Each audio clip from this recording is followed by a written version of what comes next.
समर्थ रामदास स्वामी आणि त्यांच्या शिष्यामधील हा अतिशय गुप्त संवाद आज आपण पाहणार आहोत.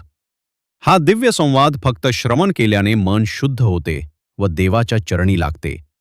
भक्ती मार्गात येणारे अडथळे दूर होतात. मनुष्य या सांसारिक जीवनातून मुक्त होऊन देवाला प्राप्त करतो.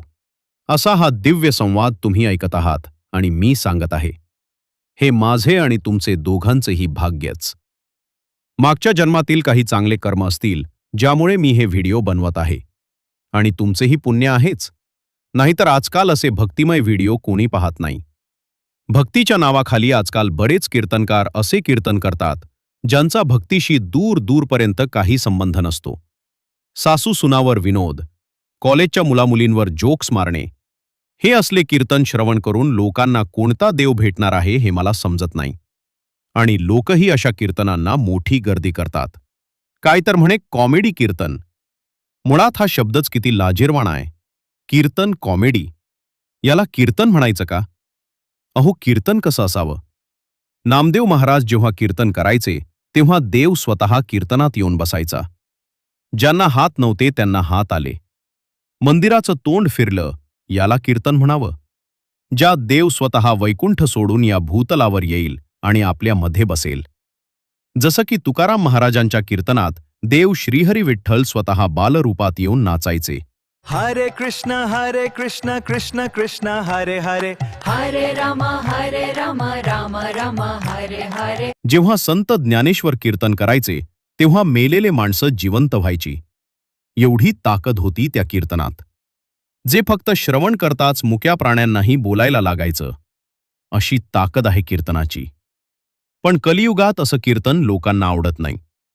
असं कीर्तन करणाऱ्या महाराजांना कोणी बोलावत नाही, आणि त्यामुळे त्यांच्या उदरनिर्वाहाचा प्रश्न त्यांच्यासमोर येतो.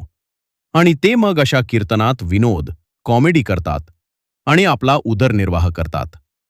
यात त्यांची चूक नाही, कारण हा कलियुग आहे. इथे लोकांना चांगलं श्रवण आवडत नाही. असो, प्रस्तुत संवाद हा जरी समर्थ व त्यांच्या शिष्यामधील असला तरी तो मी माझ्या शब्दात मांडत आहे. त्यामुळे आजच्या काळातील काही उदाहरणेही मी देईन, जेणेकरून हे निरूपण तुम्हाला नीट समजेल. चला सुरुवात करूया. पण आधी एक विनंती. मी वेळात वेळ काढून व्हिडिओ बनवतो, त्यामुळे तुम्ही व्हिडिओला लाईक करून चॅनलला सबस्क्राईब करावे ही विनंती, जेणेकरून हे निरूपण सर्वदूर पोहोचेल. तसेच आम्हाला प्रोत्साहन म्हणून तुम्ही आपल्या चॅनलची मेंबरशिपही घेऊ शकता. धन्यवाद. समर्थ शांत मुद्रेने बसलेले आहेत. समोर त्यांचा शिष्य आहे. समर्थांनी आपल्या हातातील काही पत्रे बाजूला ठेवली आणि म्हणाले, विचार भालचंद्र, तुझ्या मनातील प्रश्न विचार. यावर शिष्य म्हणाला, महाराज, तुम्हाला कसं माहीत मला प्रश्न पडले आहेत? यावर समर्थ म्हणाले, प्रश्न हे कधीच संपत नसतात, आणि ज्या माणसाला देवाचा साक्षात्कार झालेला नाही अशा माणसाला सतत काही ना काही प्रश्न पडतच राहतात. त्याचं मन त्याला शांत बसू देत नाही. यावर भालचंद्र म्हणाला, गुरुदेव, अगदी बरोबर. तुम्ही तर माझा प्रश्न स्वतःच्या मुखातून बोलून टाकला. हे गुरुदेव, मला एक सांगा. आम्ही नामस्मरण करतो, देवाची भक्ती करतो, पूजा, उपासना, वाचन, श्रवण, कीर्तन, दानधर्म, कर्म, सेवा, हे सर्व काही करतो. गुरुदेव, हे सर्व करत असताना मनात एक आस असते की कधी तो देव भेटेल ज्यासाठी आम्ही हा जन्म घेतला आहे. कधी आमची भक्ती सार्थक होईल. हे गुरुदेव, मला सांगा, आम्हाला देव भेटणार आहे की नाही हे आम्ही कसं ओळखावं? आणि देव भेटण्याआधी माणसामध्ये काय लक्षण दिसून येतात? समर्थ स्मितहास्य करत म्हणाले, भालचंद्र, तुला ठाऊक नाही, पण तू असा प्रश्न विचारला आहेस ज्याने कलियुगातील अनेक जीवांचा उद्धार होईल. ज्यांचा विश्वास ढळत आला आहे किंवा जे आता भक्ती मार्गात आले आहेत, अशा सर्व भक्तांना तुझ्या या प्रश्नातून खूप काही शिकायला मिळेल. आता ध्यान देऊन ऐक. मी तुला अतिशय गुप्त ज्ञान सांगत आहे. हे गुप्त ज्ञान श्री दत्त भगवानांनी श्री मच्छिंद्रनाथांना सांगितले होते. तेच ज्ञान आज मी तुला सांगत आहे. हे दिव्य ज्ञान असं आहे की याने तुझा तर उद्धार होईलच, पण सोबतच हे श्रवण करणारे मनुष्य झाडे, नदी, खाली जमिनीवर असणारे कीटक, झाडावर बसलेले पक्षी, हवेत उपस्थित असलेले सूक्ष्म जीव, इथे उपस्थित असलेल्या शुभ अशुभ शक्ती, सर्वांचा या निरूपणातून उद्धार होणार आहे. हे श्रीराम, माझ्या मुखातून जे शब्द बाहेर पडत आहेत ते तूच दिले आहेत हे रामराया. माझ्या मुखातून कोणतेही असत्य वचन बाहेर पडू नये ही कृपा करावी. हे श्री हनुमंतराया, हे शिव, भगवान शंकराचे 11वे रुद्र, या निरूपणासाठी आपला आशीर्वाद मला द्यावा ही विनंती. हे गजानना, हे गौरीपुत्र, हे श्री गणराया, आपण हे कार्य सिद्धीस न्यावे, ही सेवा माझ्या हातून घडवून घ्यावी. हे समस्त लोकांचे मालक, हे श्री महादेव, मी केलेले निरूपण समाजोपयोगी पडो अशी कृपा करावी. एवढे बोलून समर्थांनी निरूपणाला सुरुवात केली. जय जय रघुवीर समर्थ.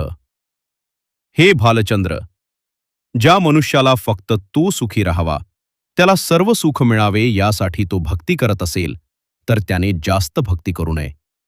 कारण जास्त देवाच्या मागे लागलं की देव आपल्या मागे लागतो. ज्यांना खरंच देवाचं दर्शन पाहिजे आहे, ज्यांना खरंच देवासोबत राहायचं आहे, अशा लोकांनीच जास्त भक्ती करावी. कारण जेव्हा देव दर्शन द्यायचं ठरवतो, त्या भक्ताला आपलंसं करतो, तेव्हा सर्वात आधी तो त्याला एकटं पाडतो. त्याचे जवळचे मित्र, सखे संबंधी यांच्यापासून तो व्यक्ती दूर होतो. तो देवाची भक्ती करत असूनही त्याला अनेक विघ्नांचा सामना करावा लागतो. त्याच्यावर खोटे आरोप होतात, लोक त्याची निंदा करतात. तो भक्त आतून एवढा तुटतो की त्याला शंका येऊ लागते, देव आहे की नाही. आणि शेवटी त्याने सर्व प्रयत्न करूनही काहीच ठीक होत नाही. तेव्हा तो एकटा राहू लागतो. आपली काय चूक झाली हे शोधू लागतो. जेवताना जेवणात लक्ष राहत नाही. बोलता बोलता अचानक शांत होतो. लोकांमध्ये जायला, गर्दीचा भाग व्हायला त्याला आवडत नाही.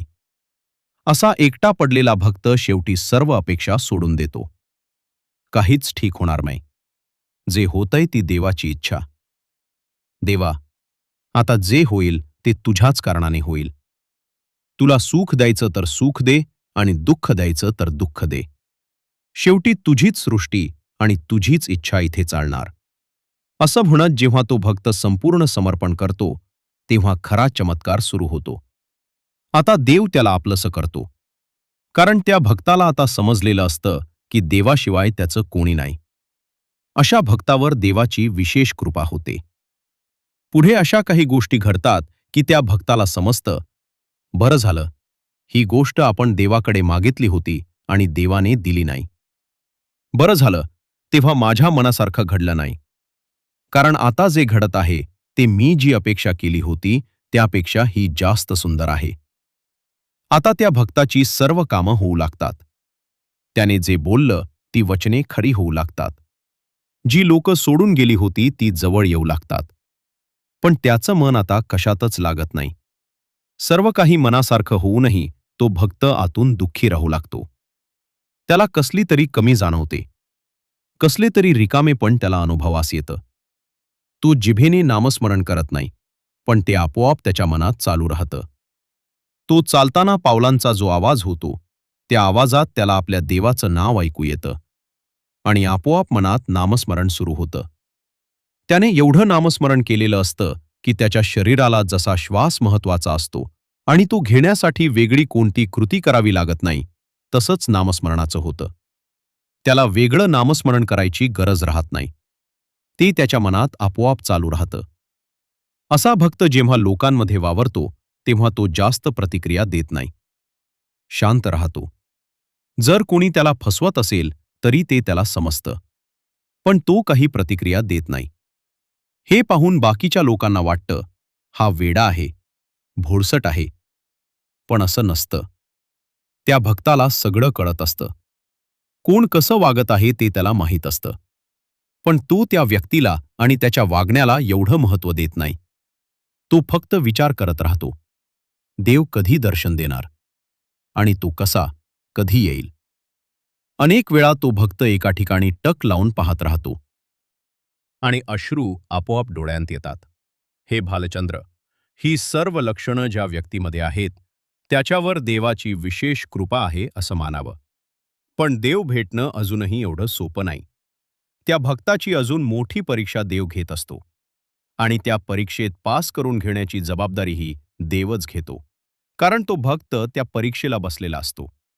जसं एखादा विद्यार्थी परीक्षेला बसतो आणि त्याचा शिक्षक त्याच्याकडून आधी अनेक वेळा सराव करून घेतो, जेणेकरून जेव्हा मोठी परीक्षा येईल, ज्यावर पास नापास ठरेल, तेव्हा तो विद्यार्थी नापास होऊ नये. म्हणून शिक्षक आधी छोट्या छोट्या परीक्षा घेत असतो आणि वेळप्रसंगी कठोर शिक्षाही देतो, जेणेकरून तो विद्यार्थी अजून मजबूत होईल आणि परीक्षेची तयारी करेल. शिक्षकाला आधीच माहिती असतं की कोणता विद्यार्थी गुणवान आहे, कोण ही परीक्षा पास होऊ शकतो आणि कोण नाही. जे पास होऊ शकत नाही त्यांच्याकडे शिक्षक कमी लक्ष देतात, पण जो पास होऊ शकतो त्याच्यावर शिक्षक विशेष लक्ष देतात. तसंच देवही त्याच भक्तावर विशेष कृपा करतो, ज्याच्याविषयी देवाला वाटतं, हा मला मिळू शकतो, हा माझ्या परीक्षेत पास होऊ शकतो, हा माझा भक्त हार मानणारा नाही. समर्थ रामदास स्वामी हे गूढ ज्ञान आपल्या शिष्याला म्हणजेच भालचंद्राला सांगत होते. आशा आहे हे निरूपण तुम्हाला समजलं असेल. समर्थांचा आणि त्यांच्या शिष्याचा हा संवाद तुम्हाला आवडला असेल तर व्हिडिओला लाईक करून चॅनलला सबस्क्राईब अवश्य करा. तसेच गुरु शिष्य संवादाचे अजून व्हिडिओ हवे असतील तर कमेंटमध्ये गुरु शिष्य संवाद असे टाईप करा. अशा प्रकारे निरूपण करायला खूप कष्ट आणि आर्थिक खर्चही लागतो. त्यामुळे तुम्ही आपल्या चॅनलची मेंबरशिप घेऊन आम्हाला हातभार लावू शकता. मेंबरशिप घेण्यासाठी सबस्क्राईब केल्यावर जे जॉइन बटन दिसतं त्यावर क्लिक करा. तिथे तुम्हाला वेगवेगळ्या लेव्हल्स दिसतील. त्यातून तुम्हाला जी योग्य वाटेल ती निवडा. नमस्कार. भेटू पुन्हा इथेच. तोपर्यंत श्रीराम समर्थ.